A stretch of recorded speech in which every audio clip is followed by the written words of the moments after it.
पिता, पुत्र र पवित्र आत्मा एक साँचो परमेश्वरको नाममा आमेन। महान लेन्ट 5औं दिन। डरदेखि विश्वासतिर।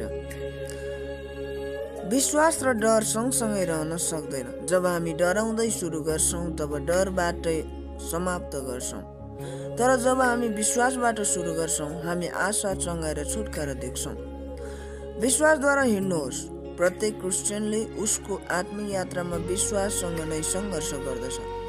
एकजना क्रिस्चियन निरन्तर यात्रामा लागेको हुन्छ। यो एउटा खोज हो, सधैँ रहिरहने विश्वासको खोज। कोहीसँग ठुलो विश्वास हुन्छ, कोहीमा थोरै विश्वास हुन्छ। पवित्र बाइबलले यसो भन्छ, अब विश्वास चाहिँ आशा राखिएका कुराको निश्चय र नदेखिएका कुराको दृढ विश्वास हो। हिब्रू 11:1। यसको अर्थ यही हो कि हामी आफ्नो भरोसा नाङ्गो आँखाले देख्न नसकिने कुरा कुनै थोक वा व्यक्तिमा राख्छौँ। यो पाठले हामीलाई त्यो एकजना पिताको बारेमा बताउँछ जसको छोरा दुष्ट आत्माले ग्रस्त थियो।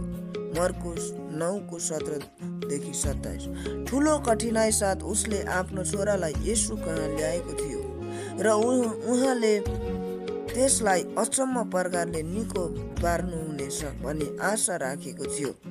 उसले आफ्नो छोरा निको होस् भन्ने इच्छा गरेको थियो र उसमा येशूको निको पार्ने शक्तिमाथि थोरै मात्र विश्वास थियो। तर त्यो विश्वास पनि बलियो थिएन। ऊ शङ्का र चिन्ताले घेरिएको थियो। यसै कारण उसले येशूलाई भन्यो, यदि तपाईँ केही गर्न सक्नुहुन्छ भने दया गरी हामीलाई मद्दत गरिदिनुहोस्। प्रभुले जवाब दिनुभयो, तपाईँले सक्नुहुन्छ भने के भनेको? विश्वास गर्नेका लागि त सबै कुरा सम्भव छ। अनि त्यस मानिसले आफूमा विश्वासको कमी भएको महसुस स्वीकार गर्यो र त्यसमाथि विजय पाउन येशूसँग सहायता माग्दै बिन्ती गर्यो। त्यो साँचो स्वीकार थियो जसले उसको हृदयमा विश्वासको जग बसाल्यो। अनि उसले येशूमाथि विश्वास गरेपछि आफ्ना छोराले दुष्ट आत्माको बन्धनबाट छुटकारा पाएको देख्यो। विश्वास र डर सँगसँगै रहन सक्दैन। जब हामी डराउँदै सुरु गर्छौँ तब डरबाटै समाप्त गर्छौँ। तर जब हामी विश्वासबाट सुरु गर्छौँ हामी आशा चङ्गाएर छुटकारा देख्छौँ। डरले हामीलाई अशक्त बनाउँछ। यसले हामीलाई विश्वासद्वारा हेर्नबाट रोक्छ। यसले हामीलाई विश्वासको खोजी गर्नबाट रोक्दछ। यस्तो हुँदा हामी आफ्नो अगाडि बाधाहरू, असम्भावनाहरू र आशा रहित अवस्था मात्र देख्दछौँ।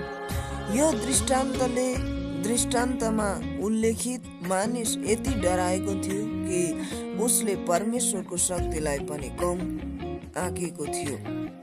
तर प्रभुले जब उसलाई उहाँमाथि विश्वास गर्ने आह्वान गर्नुभयो तब उसले डरमाथि विजय पायो। उसका निम्ति यो विश्वासको एउटा ठुलो फड्को थियो। धेरैजना क्रिस्चियनको अवस्था यस्तै छ। सङ्घर्ष, शङ्का, हिचकिचाहट र अघि पछि हुत्तिँदै ऊ मानवीय इच्छा र तर्कसङ्गत विचारहरूको फन्दामा पर्छ। यही कारणले गर्दा हामी सफलताको अनुभव गर्न र ज्योति र आशा प्राप्त गर्न असफल बन्छौँ। परमेश्वर शक्तिशाली प्रकारले काम गर्नुभएको घटना हामीले पढेका र सुनेका छौँ। तापनि हामी अनुभवहरू र हाम्रो वरिपरिका मानिसहरू हाम्रो सानो विश्वासको कारण निस्सासिन्छन्। यसरी हामी कष्टहरूको दलदलमा फस्छौँ। हामी आफ्नो डरको स्थानमा विश्वासलाई कसरी राख्न सक्छौँ? यसको उत्तर हो प्रार्थना। यो पाप स्वीकार हो। यो परमेश्वरको वचनमा विश्वास गर्नु हो। अहिलेदेखि नै प्रार्थना गर्न थाल्नुहोस्। परमेश्वरका प्रतिज्ञाहरूमा तपाईँका परिस्थितिहरूमाथि भएको उहाँको सार्वभौमिकतामाथि अनि उहाँले तपाईँका निम्ति असम्भव कुरा गर्नुहुनेछ भनी भरोसा गर्न विश्वास गर्न उहाँसँग अझ बढी विश्वास गर्नुहोस्। प्रार्थना र परमेश्वरको वचनमाथिको विश्वास तपाईँको विश्वास बढाउने साँचा चाबीहरू हुन्। हामी यो सूचीमा प्रार्थना र मननका निम्ति निश्चित समय छुट्याऊ। लेनकाल यस्तो समय हो जुन बेला प्रभुले अति प्रेमपूर्वक हामीलाई यो सरल प्रश्न गरिरहनु भएको छ, के तिमी सक्छौ? उहाँ हाम्रो विश्वास गहिरो बनाउन चाहनुहुन्छ। परमेश्वरले तपाईँका प्रार्थनाहरूको उत्तर दिनुहुनेछ। अहिलेसम्म तपाईँले जुन जुन कुरामा का निम्ति प्रार्थना गरिरहनु भएको छ ती सबै उहाँले तपाईँलाई दिनुहुनेछ। पवित्र आत्मालाई तपाईँमा विश्वासको ढोका खोल्न दिनुहोस् र तपाईँ परमेश्वरका सबै सम्भावना र प्रतिज्ञाहरू तपाईँका निम्ति जलद्वार पानी बन्द गर्ने र खोल्ने ढोका जस्तो खुल्ला भएको पाउनुहुनेछ। यो समयभरि उहाँको बाटो हेर्नुहोस्।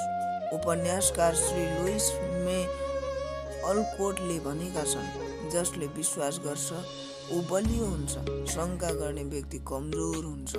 महान कार्यहरू हुनुभन्दा अघि दृढ विश्वास उत्पन्न हुन्छ। हामी मनन गरौँ। पहिलो, के म शङ्का गर्न र डरहरू मेरो मनमा राख्छु कि अति निराश लाग्दो परिस्थितिमा पनि परमेश्वरको सार्वभौमिकता देख्छु? दोस्रो, सामान्यतः कुन शङ्का र डरहरूले मलाई सताउँछन्? तेस्रो, यसोमा मेरो विश्वास बचाइराख्न म कुन कदमहरू चाल्नेछु? प्रयोग, म शङ्का गर्ने छैन, तर मेरा परमेश्वरमा र मेरो जीवनका निम्ति उहाँका प्रतिज्ञाहरूमा भरोसा राख्नेछु।